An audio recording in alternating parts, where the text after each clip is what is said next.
एक मुलाकात ऐसी शख्सियतों के साथ जिन्होंने दिया है अपने जीवन को एक नया मुकाम। रूबरू कराएंगे ऐसी कुछ हस्तियों के साथ एक खास शख्सियत के साथ मुलाकात जयदेव पटेल के साथ नंबर 1 इंडिया न्यूज पर रात। नमस्कार दोस्तों, मैं जयदेव पटेल, आपका एक बार फिर स्वागत है एक खास शख्स के साथ मुलाकात प्रोग्राम में। आज हम बात करेंगे जम्मू एयरपोर्ट के नजदीक है जम्मू एयरफोर्स स्टेशन, और वहां पर दो धमाके बीती रात हो गए 5 मिनट के अंतराल में। ये जो धमाके हुए हैं उसमें ड्रोन के इस्तेमाल की गुंजाइश शुरुआती तौर पर जताई गई थी, और अब जम्मू कश्मीर के डीजीपी ने बताया कि ड्रोन को बतौर बम इस्तेमाल किया गया। इसी पर विस्तार चर्चा करने के लिए हमारे साथ दो खास मेहमान जुड़ गए, रिटायर्ड मेजर जनरल जी द्विवेदी और पूर्व भारतीय वायुसेना विंग कमांडर अनुमा आचार्य। आप दोनों का बहुत बहुत स्वागत है आज के हमारे प्रोग्राम में। धन्यवाद जयदेव जी द्विवेदी, मैं आपसे शुरुआत करता हूँ। जिस तरह से ड्रोन को बतौर बम इस्तेमाल किया गया है, तो इतना भी समझ में आता है कि जहां पर जम्मू एयरपोर्ट है और जहां पर जम्मू एयरफोर्स बेस है, रात के उस समय में सीमा के उस पार से उसे कंट्रोल नहीं किया जा सकता है, यानी स्थानीय हाथ है इस थ्योरी पर। सुरक्षा एजेंसियां वहां काम कर रही है। एक तरफ से बहुत बड़ी दिल दहलाने वाली चीज हो जाती है हिंदुस्तान में लोगों के लिए, क्योंकि जम्मू के अलग अलग इलाकों में चाहे आर्मी कैंप हो, नागरोटा का जिसे कई बार टारगेट करने का प्रयास किया गया है, या फिर अभी एयरफोर्स स्टेशन की बात हो, ये बहुत बड़ी चीज है जो हुई है। आप ठीक कह रहे हैं कि मेरे ख्याल से ये बहुत ही सीरियस सिक्योरिटी ब्रीच है और जिसका हमें पूरा जायजा लेना पड़ेगा। मैं इसमें 2-3 बातें आपसे साझा करना चाहता हूँ। सबसे पहले ये जो ड्रोन अटैक हुआ है, ये हमें कोई चकित करने वाली बात नहीं होनी चाहिए, हमें इसका एंटिसिपेट करना चाहिए था, क्योंकि 2008 से ड्रोन का बहुत इस्तेमाल हो रहा है दुनिया भर में। और जैसे आप पश्चिम के इलाके में, सीरिया में, इराक में इसका बहुत ही काफी हद तक इसको इस्तेमाल किया गया और बड़ा कारगर हथियार साबित हुआ है। अभी अजरबैजान और आर्मीनिया के युद्ध में बहुत ही इसको इस्तेमाल किया था। और पिछले साल जनवरी में अमेरिका ने ड्रोन के जरिए ईरान के एक बहुत उच्च जनरल सुलेमानी की हत्या भी की। तो इसलिए ये जो ड्रोन का अभी इंसिडेंस हुआ है जम्मू एयरपोर्ट पर, ये एक बड़ा चिंताजनक विषय है। और ये पिछले साल अगर आप देखें तो पंजाब बॉर्डर पर पाकिस्तान से कई बार ड्रोन आए जिन्होंने हथियार भी वहां फेंके। चाहे अभी सीज फायर है, पर पाकिस्तान की तरफ से ये जो उग्रवाद है, लो इंटेंसिटी कॉन्फ्लिक्ट है, इसमें मैं नहीं सोचता कि उनकी स्ट्रेटजी में कोई भी तब्दीली आएगी। वो नए नए तरीके अपनाएंगे। और अभी ये ड्रोन का जो इस्तेमाल कर रहे हैं, ये हमारे लिए एक बहुत चेतावनी है, क्योंकि मैं नहीं सोचता कि हमारे सिक्योरिटी एजेंसी ने इसका पूरा जायजा लिया है। अगर इसका हम पूरी तैयारी करते तो ये इंसिडेंट नहीं होना चाहिए था। चाहे ये छोटे ड्रोन है, इनमें कम असला बारूद है, पर फिर भी ये घातक साबित हो सकते हैं। तो मैं इसके बारे में 2-3 बातें करना चाहता हूँ। सबसे पहले हमें इसको बहुत सीरियसली लेना चाहिए जी। एक पॉलिटिकल मैसेज आना चाहिए पाकिस्तान की ओर से कि अगर वो ये हद बंद नहीं करेंगे तो हम इसका बहुत कड़ा जवाब देंगे, पहली बात। दूसरा, हमें अपना पूरा एयर डिफेंस जो है इसकी पूरी दोबारा रिव्यू करना पड़ेगा कि किस प्रकार ये छोटे छोटे ड्रोन जो है ये कैसे स्नीक कर सकते हैं और किस प्रकार ये हमें क्षति पहुंचा सकते हैं।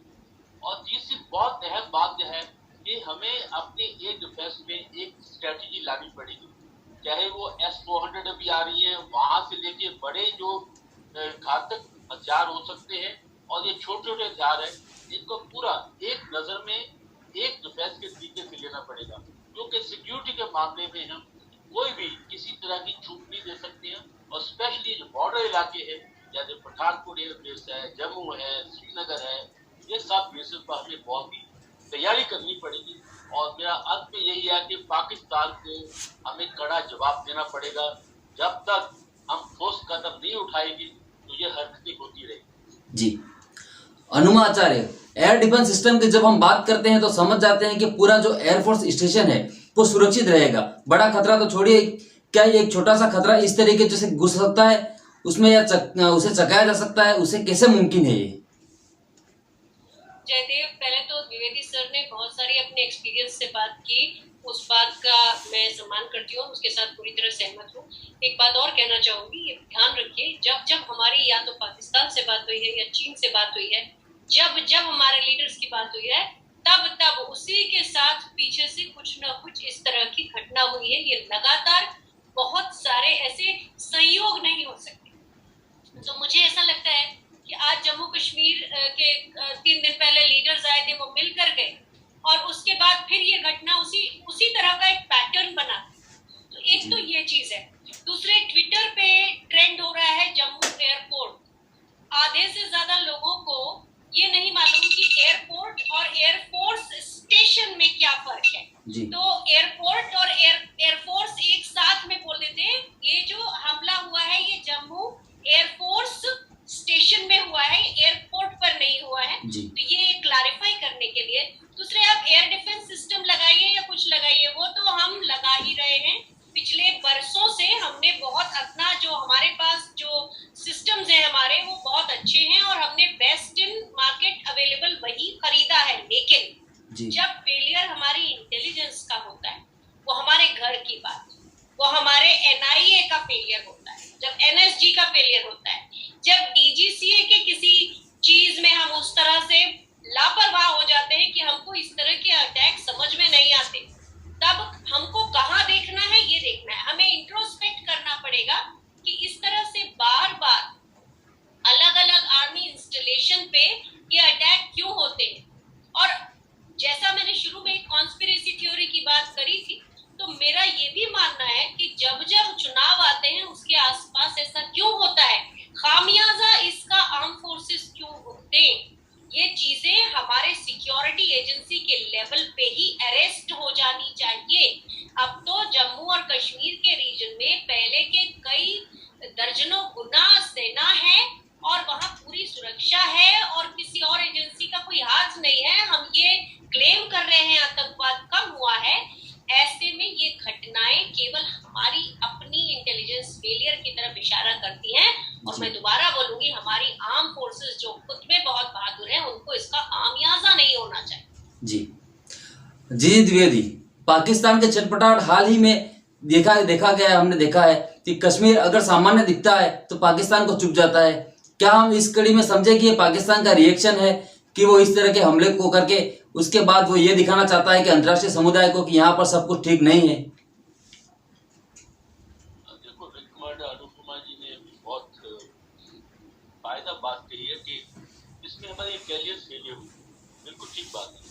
और इंटेलिजेंस फेलियर हमारी अक्सर होती आ रही।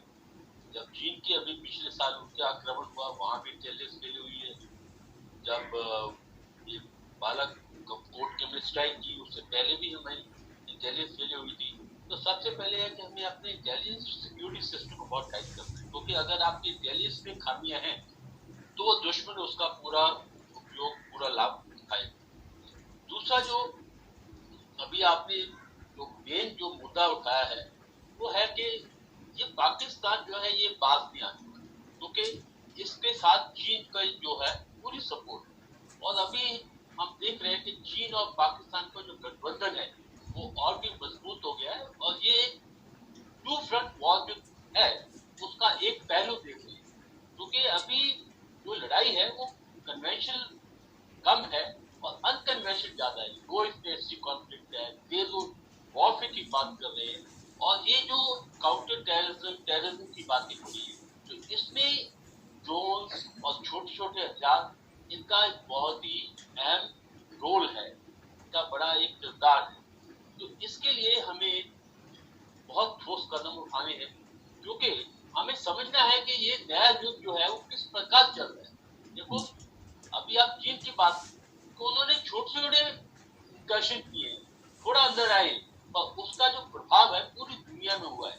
तो आजकल छोटे छोटे टैक्टिकल एक्शन का बहुत ही स्ट्रेटेजिक पे ऑफ होती है, यानी कि उसका स्ट्रेटेजिक इम्प्लीकेशन होती है। तो इसलिए इसको हमें छोटी चूक के समझना चाहिए। ये एक बड़ी हादसा है। और आप ये देखो कि जो ये ड्रोन है, ये P-16 ड्रोन है, ये छोटे रेंज का ड्रोन है, इसको पकड़ना या सर्विलेंस में लाना कोई आसान काम नहीं है। इसलिए हमें पूरी चीज को दोबारा सोचना होगा, क्योंकि ये जो ड्रोन है, और जैसे विंग कमांडर ने बताया है कि उनका टाइमिंग भी देखना है कि जब भी कोई पॉलिटिकल इनिशिएटिव होता है, जैसे अभी प्राइम मिनिस्टर की मीटिंग हुई है पार्टियों के साथ, या जब भी कोई हरकत होती है, पॉलिटिकल हरकत होती है, तो उसी टाइम ये कोई न कोई हरकत भी होती है। तो हमें ये भी समझना है कि दुनिया में क्या हो रहा है। अफगानिस्तान में अमेरिका भी वापस जा रहा है, उसका क्या अंजाम होगा, और हमारे जो पड़ोस में क्या क्या हो रहा है। अभी चीन के अंदर उनकी कम्युनिस्ट पार्टी का 1 जुलाई को उनका सेंटेनरी सेलिब्रेशन हो रही है। तो ये सारी चीजों को देख के हमें बहुत सतर्क रहना है, क्योंकि ये जो हरकतें होती हैं इनका एक पूरा अंजाम होता है, इसका कोई एम होता है और ऑब्जेक्टिव भी होते हैं। तो सबसे जो अहम बात है कि हमारी सिक्योरिटी में किसी तरह की कमी नहीं होनी चाहिए, क्योंकि हम रिएक्ट करते हैं, हमें प्रोएक्टिव होना है। हमारी स्ट्रेटजी जो है वो प्रोएक्टिव होनी चाहिए, ना कि रिएक्टिव। जी, हनुमाचार्य, एयरफोर्स पर किसी प्रकार के सवाल नहीं हो सकते हैं। एयरफोर्स के जो पराक्रमी है हमारे, वो हर जगह लड़ाई लड़ रहे हैं, चाहे LAC हो चाहे LOC हो, हर जगह सजग है। जो एयरफोर्स स्टेशन की सुरक्षा होती है उसमें भी कोई ऐसा नहीं है कि कहीं पर कोई नुक्स उस तरह का निकल सकता है, क्योंकि उसे भी बार बार रिवाइज किया जाता है, देखा जाता है। लेकिन यहाँ पर दुश्मन ने एक ऐसी चीज का इस्तेमाल किया है जिससे नुकोल का फायदा उठाया जा सकता था। अव्वल तो मैं आपसे ये समझना चाहता हूँ कि इससे किस तरीके से पार पाया जा सकता है, और दूसरा मैं आपसे ये समझना चाहता हूँ कि क्योंकि वो सारी चीजें बरामद यहाँ पर हो गई है, अवेलेबल हो गई है, तो एक ड्रोन को ट्रेस कर पाना कि कहाँ से उड़ा था, किसने किस जगह से उससे ऑपरेट किया गया, क्या ये संभव होगा इन चीजों को अब पढ़ने से, उन चीजों के विश्लेषण से? बहुत सारे डिटेल्स अभी आना बाकी है, लेकिन आपने सुना अभी जनरल साहब ने एक बहुत बड़ी बात की कि दुनिया में जो जेनरेशन नेक्स्ट वाला वॉर शुरू हो चुका है और चीन उसका एक्सपर्ट है। वो चूंकि पाकिस्तान के साथ है तो उसे प्रोवाइड भी कर सकता है अपने तरफ से सुविधाएं। तो आप देखिए आजकल जो वॉर है वो डिजिटल लेवल पे लड़ा जा रहा है। चीन ने एक बार हमारा थोड़े समय पहले बॉम्बे का कोई एक सेंटर था जिसे हैक किया था, वो भी एक तरह का वॉर है। फिर जो आर्टिफिशियल इंटेलिजेंस है उसका वॉर जो है, तो अभी हमारी सेना यूं तो जज्बे में बहुत आगे है, लेकिन बजाय इसके कि हमारा फोकस, जैसे बहुत सारे हमारी सेना के ही स्पेशलिस्ट कहते हैं कि हमारा फोकस इस वॉर पर होना चाहिए जो आर्टिफिशियल इंटेलिजेंस के जरिए साइबर वॉर जो हमारे साथ लड़ा जा रहा है, और चीन इसमें बिल्कुल काफी आगे चल रहा है। तो हमारा फोकस उधर होना चाहिए। बल्कि अभी जो नया कोई एक डॉक्ट्रिन हम सुन रहे हैं जो आने वाला है, उससे हमारा फोकस और भी छितर बितर जाएगा। तो वो तो सेना के अंदर की बात हुई, लेकिन जो ड्रोन ने कहां से कहां ऑपरेट किया इसके बारे में डिटेल्स आने देते हैं, क्योंकि मैं अभी कुछ बोलूंगी तो वो आधा अधूरा ज्ञान होगा। और जो दूसरी बात जो सबसे ज्यादा हमको जिस पे फोकस करना है वो ये है कि हमारा पूरा जो आर्म फोर्सेस का डॉक्ट्रिन है, जो आजकल बहुत ज्यादा पब्लिक में डिस्कस किया जाने लगा है, जो कि बहुत अच्छा नहीं मानती मैं, उसका पूरा ध्यान हेडलाइन मैनेजमेंट के बजाय होना चाहिए हमारी अपनी स्ट्रैटेजी को बहुत मजबूत करने में। और उसके लिए हमें साइबर कैपेबिलिटीज बढ़ानी पड़ेंगी, हमें अपना आर्टिफिशियल इंटेलिजेंस से लड़ने के लिए तो एक्सक्लूसिव हमें उस तरह के अपने सेंटर्स बनाने पड़ेंगे, बजाय इसके कि जो हमारी सेंट्रलाइज्ड क्षमता और सेंट्रलाइज्ड ऑपरेशन है जिसको हम थिएटर कमांड के नाम पे चितर बितर कर दें। तो ये मेरा पर्सनल मानना है, इसका मैं ये नहीं मानती कि आर्म फोर्सेस के दूसरे लोग इससे सहमत ही हो या ना ही सहमत हो, मुझे एग्जैक्टली नहीं मालूम। पर कुल मिला के ये कि एक तो इंटेलिजेंस के ऊपर हमारा ध्यान बहुत ज्यादा होना चाहिए, जिसका कंट्रोल हमारी मिनिस्ट्री ऑफ होम अफेयर्स करती है, जैसे NIA जो एजेंसी है वो भी, और NSG भी, इनके ऊपर हमें ज्यादा ध्यान देना होगा। और दूसरी चीज, हमारा ध्यान साइबर वॉर को हराने के लिए होना चाहिए, बहुत जरूरी है आज के समय में। जी, आप लोगों ने नंबर 1 इंडिया न्यूज के लिए समय निकाला, उसके लिए आपका बहुत बहुत धन्यवाद। शुक्रिया।